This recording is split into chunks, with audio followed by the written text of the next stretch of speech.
Colombo test में भारत और श्रीलंका आमने सामने है, लेकिन इस मुकाबले में यशस्वी जायसवाल और श्रीलंका के प्लेयर भी आमने सामने हो गए।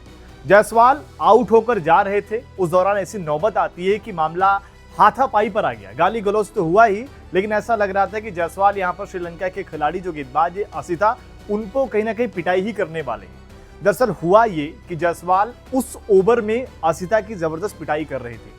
3 चौके उन्होंने लगा दिए थे, लेकिन उसी ओवर में जायसवाल उनको अपना विकेट थमा बैठते हैं। ऐसे में असिता सेलिब्रेशन कर रहे होते हैं।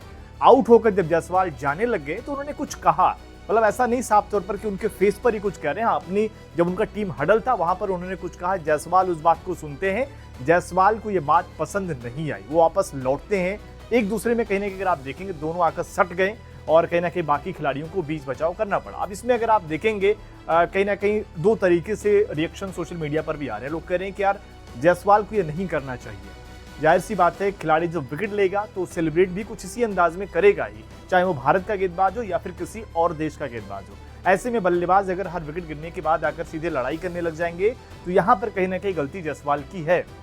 क्योंकि एग्जाम्पल के तौर पर अगर आप देखेंगे, पहले टेस्ट मुकाबले में भी जायसवाल श्रीलंका के बल्लेबाजों को कहीं ना कहीं स्लेज कर रहे थे, जिसका जवाब श्रीलंका के जो बल्लेबाज थे उन्होंने स्लेजिंग के जरिए ही दिया। ये नहीं कि वहां से स्टंप छोड़कर जाके उनसे लड़ाई करने लगे। तो यहाँ पर कहीं ना कहीं अगर आप साफ तौर पर देखेंगे तो आपको लगेगा कि यहाँ पर गलती जायसवाल की है। वहीं अगर मुकाबले की बात करें तो श्रीलंका ने जरूर अब तक अच्छी गेंदबाजी करी है, और जिसमें जायसवाल की अगर हम पारी की बात करें तो जायसवाल ने 53 गेंदों पर 45 रन बनाए, जिसमें 9 चौके शामिल थे। हाल फिलहाल में अगर आप देखेंगे तो जायसवाल का प्रदर्शन बहुत अच्छा नहीं रहा है, लेकिन इस मुकाबले में बेहतर लय में नजर आ रहे थे। लेकिन कहीं ना कहीं अगर आप देखेंगे, जो एग्रेशन की बात करते हैं, जायसवाल उन खिलाड़ियों में से आते हैं जो कहीं ना कहीं, जब हम विराट कोहली का जिक्र करते हैं कि अगर कोई सामने से जवाब देगा तो उसे उसकी भाषा में ही जबरदस्त तरीके से जवाब मिलेगा।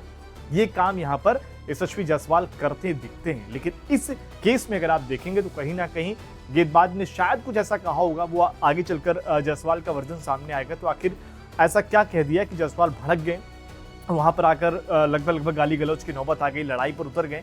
जाहिर सी बात है, कुछ ऐसा बात उन्होंने कही होगी जो शायद ज्यादा ट्रिगर कर गई होगी जायसवाल को।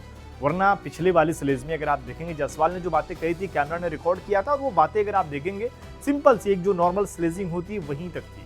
क्या असिता ने कुछ ऐसा कहा जो कहीं ना कहीं अगर आप देखें बिल्कुल वाकई में हर्ट करने वाली चीज़ थी, जो जायसवाल जिस बात को लेकर कहीं ना कहीं ज़्यादा बुरा मान गए, या फिर कुछ गाली गलौज पहले असिता की तरफ से दी गई? ये अपने आप में अगर आप देखें बड़ा क्वेश्चन मार्क है कि आखिर वो बात क्या रही है। लेकिन ये सबने देखा कि जायसवाल आउट होने के बाद जब जा रहे थे, असिता ने कुछ तो कहा, लेकिन वो क्या शब्द थे ये किसी को नहीं पता। ऐसे में मारपीट की नौबत जरूर आई, लेकिन उम्मीद यही रहेगी कि आगे जो पारियां रहेंगी उसमें ये खिलाड़ी आपस में ना टकराएं। बाकी आपसे ये सवाल छोड़े जाता हूं कि आखिर ये जो दोनों खिलाड़ियों के बीच में चीजें हुई हैं, आपके हिसाब से इसमें गलती किसकी है? क्या जायसवाल को ये रिएक्ट नहीं करना चाहिए था, या आपको लगता है कि भाई अगर सामने वाला इस तरीके से चीजें करेगा तो रिएक्शन भी बनता है? जो भी रहा है कमेंट बॉक्स में जरूर।